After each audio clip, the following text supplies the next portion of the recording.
It was a busy morning at the hospital. The waiting rooms were full of patients. Around 8 a.m., an elderly man entered the waiting room. He must have been around 80 years old, but he looked good. He didn't want to sit down. Instead, he looked at his watch with a visibly worried face. One of the nurses noticed that the man was hanging around tensely, approached him and called him into the examination room. His condition was not critical at all. Only the stitches from his thumb had to be removed.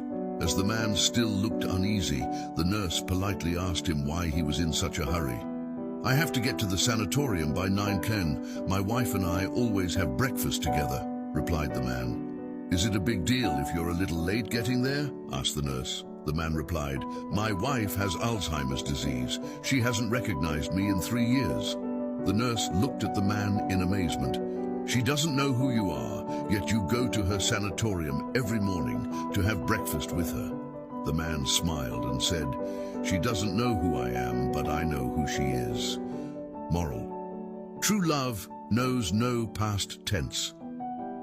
Every day we post interesting and instructive stories. Follow us to keep track of our account.